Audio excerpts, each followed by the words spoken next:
Hello there and good morning. Now it turns out that Afghanistan has a wealth of minerals that are central to the West's green agenda, and now the Chinese are taking control of it.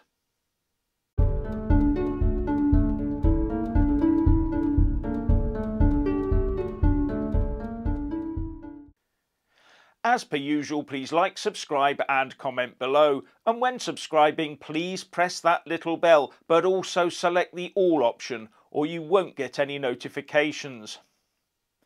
Now I caught Nigel Farage on GB News last night and was gobsmacked at finding out just how much mineral wealth Afghanistan has under it.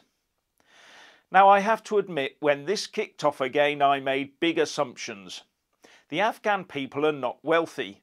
54% are below the poverty line, and no one talks about its industry because there's precious little of it. Its industrial output seems overall to be very small scale, and the CIA World Factbook lists it as small scale production of bricks, textiles, soap, furniture, shoes, fertilizer, apparel, food products, non-alcoholic beverages, mineral water, cement, hand-woven carpets, natural gas, coal and copper. And here's what the CIA says about Afghanistan's natural resources.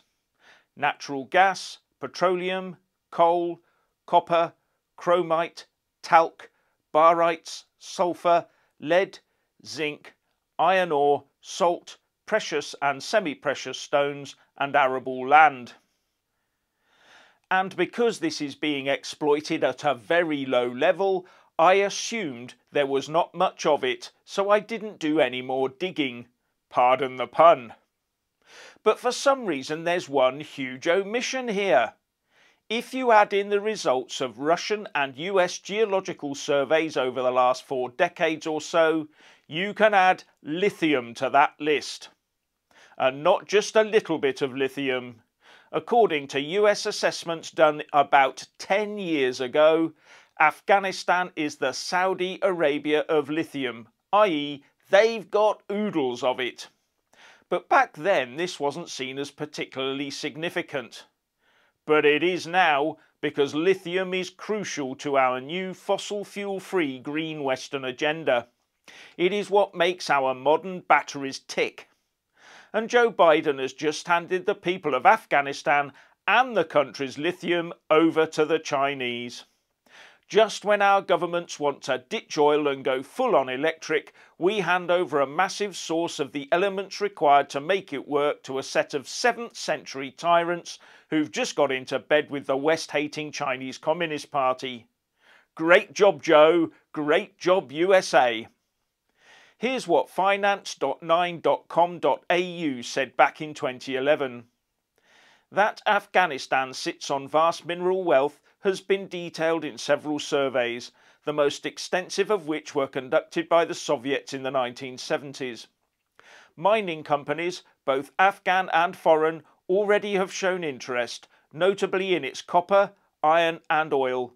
Last month, Afghan officials proudly presented what they say is $3 trillion worth of deposits scattered throughout the country, more than triple the initial dollar amount estimated by the US Defense Department last June. And from the Fraser Institute from around the same time. US agencies estimate Afghanistan's mineral deposits to be worth upwards of $1 trillion. In fact, a classified Pentagon memo called Afghanistan the Saudi Arabia of lithium. And then on to the New York Times in 2010.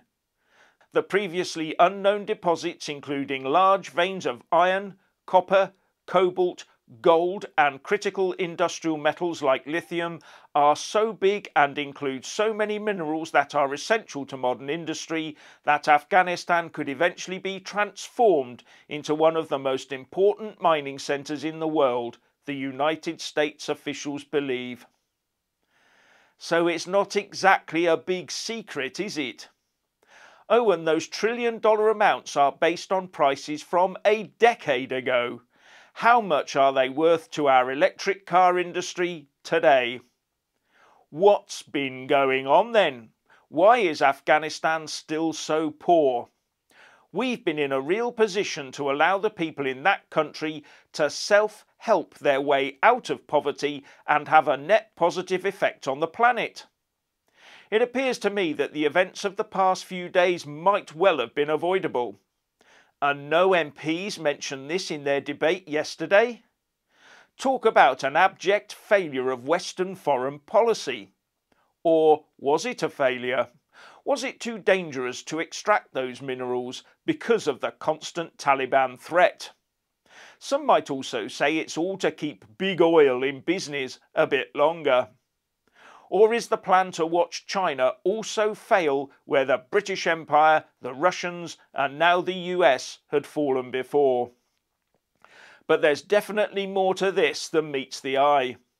But whatever the reason, millions of human beings now live under a foul, dark blanket of religious extremism and intolerance, and that's the really unforgivable bit.